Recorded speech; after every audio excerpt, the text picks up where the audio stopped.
This video was sponsored by The Purge on USA Network, a 10-episode television event. Watch The Purge Tuesdays on USA Network and stick around to the end of this video if you want to hear about how this episode sets up for the events of the Purge election year. Let's roll that intro.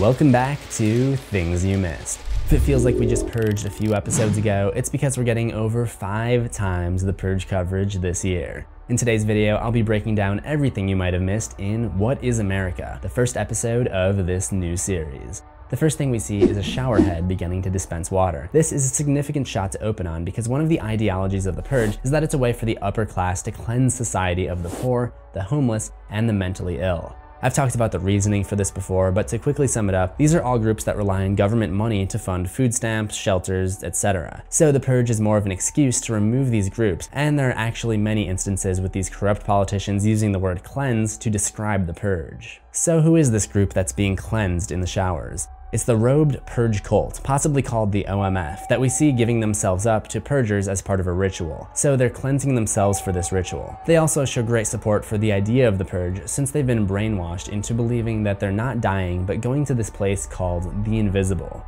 Ever since the First Purge, and this takes place about 10 years after, blue flowers have been a symbol of support for the Purge. The cult displays these flowers outside of their school. The ones who are being purged have blue robes, blue towels, they ride in a blue school bus, and even blue shower scrub things. I don't really know what they're called. It seems that they're allowed to switch from yellow robes to blue when they're old enough, as mentioned by the kids Miguel encounters when looking for his sister, and only after they've taken this ritualistic shower to cleanse themselves for the purgers, because after the shower they change into the blue robes, and the yellow robes can be seen hanging on the hook in the background. In her letter to Miguel, Penelope mentions that she'll be joining their parents on the anniversary of their giving. And then later at the cult training school, it's revealed that their parents' lives were taken on the night of the very first Purge. I'm not sure if that's a reference to the test purge that took place on Staten Island in the movie entitled The First Purge, or if they're referring to the first nationwide purge that would have taken place the year after that. I'd like to go back and rewatch The First Purge and see if there are any references to the parents or anything, but at the time of making this video, it's not out on Blu-ray yet, but if you remember anything or happen to watch this video later on, please do leave your findings in the comments. I also have a theory about why these kids are willing to sacrifice their lives.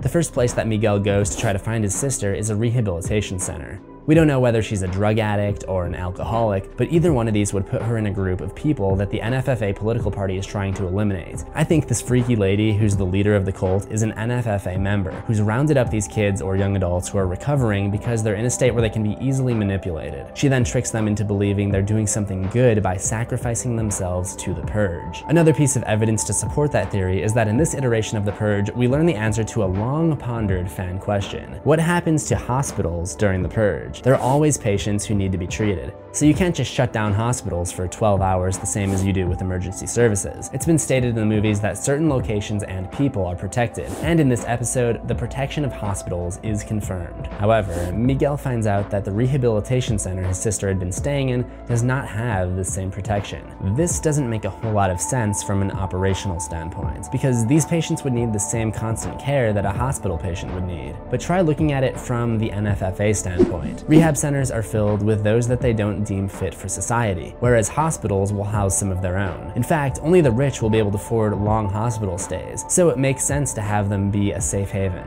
Miguel's search for his sister eventually leads him to a set of abandoned buildings. From outside, it would appear that they're still in support of the Purge, as you can see from the blue flower mural on the wall, skeleton figures as a sign of death, and what appears to be a caricature of a new founding father.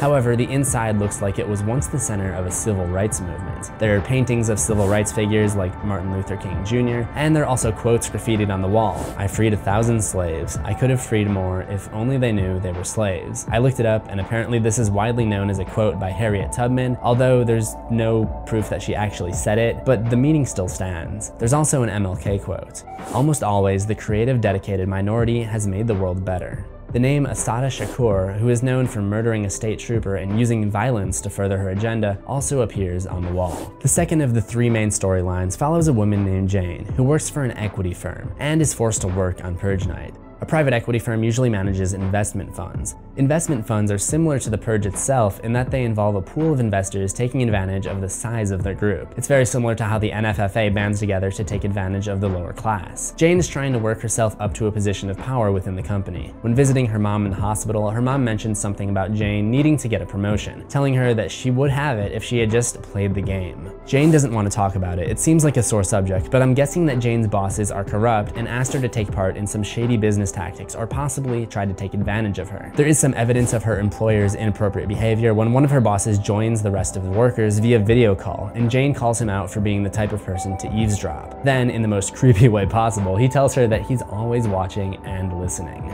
Outside of the building she works in, you can see a sign that reads, "The price of freedom can be seen from within these walls." If that's not a red flag, I don't know what is. But on Purge night, she's got some tricks of her own. She goes down and makes some kind of transaction. It looks like she's ordering a hit. Judging from the tension between her and her boss, I've got to guess that she's ordering a hit on him. But my guess is that her boss has cameras and microphones hidden all over the building and finds out about her hitman. She thinks she's safe at work, but if her boss comes after her, she could actually be in great danger. The last storyline follows Jenna and Rick, a married couple who attend an NFFA party in order to try to close a deal to get funding for their business. After they leave the house, you may notice a sign in the front yard, reading Sandin Security. If you remember back to the original Purge film, James Sandin, the father of the family in that movie, sold security systems for the Purge, but his cheap systems came back to bite him when his neighbors turned against him for overcharging on their security systems. In the end, James was killed, but according to this sign, his company lived on without him. When they arrive at the house, in addition to the blue flowers, there are eagle statues that represent the eagle of the NFFA logo. Once the party begins, the hosts give out gifts to their guests in the form of Purge masks. Each one is a cutout face of a serial killer, and when I saw the characters putting these on, I pretty much almost lost it. They look exactly like my Found Flicks mask that I've been wearing during the Purge. The cutout eyes, the expressions, the grayscale. I mean, I wasn't aware you watched my show, Mr. Demonico. I'm kidding about that last part, of course, but anyways, Rick gets David Richard Berkowitz, a serial killer from the 70s who took out 8 people in separate attacks. Jenna ends up getting Suzanne Denise Atkins, who was a follower of Charles Manson, and she had claimed 9 lives back in the summer of '69. I'm assuming those were the best days of her life because the rest of them were spent in jail. I'll be keeping an eye on Rick and Jenna to see if the masks that they receive end up foreshadowing anything with their characters. So that covers all of the things you missed involving the main characters, but before our Purge time is up, I wanted to point out that some things could have snuck past you about the world and the time period. It's mentioned on TV that this could be the biggest Purge ever, due to the massive amount of Purge material sold leading up to it.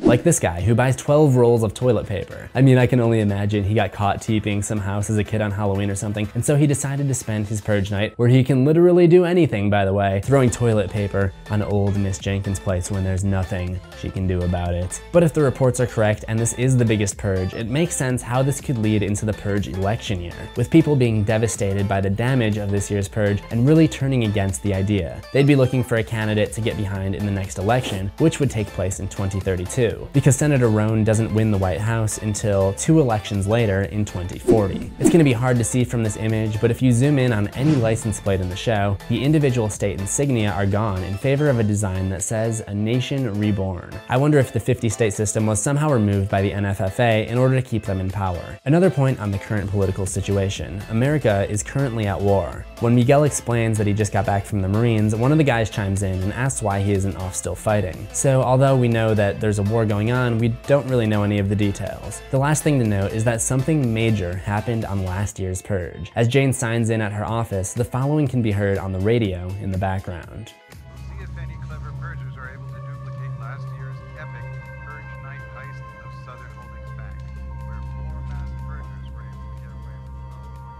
We'll see if any clever purgers are able to duplicate last year's epic Purge night heist of Southern Hold-Us-Back, where 4 mass murderers were able to get away with 12 counts of... And that's all we can really hear, but it'll be interesting to see if we can learn more about that. If you are interested in learning more, there are 9 more episodes of The Purge lined up for you Tuesdays on USA Network. The only question is, will you hide or will you seek? Be sure to tune in next week to see if you can spot the Happy Death Day reference they dropped in the second episode. If you're excited to see that, then go ahead and leave a like on this video. And make sure you're up to date on all the things you might have missed in your favorite horror franchises. Remember to subscribe to CZsWorld for new horrors every week. Ring that death bell for notifications, and I'll see you in the next one. Assuming we both survive.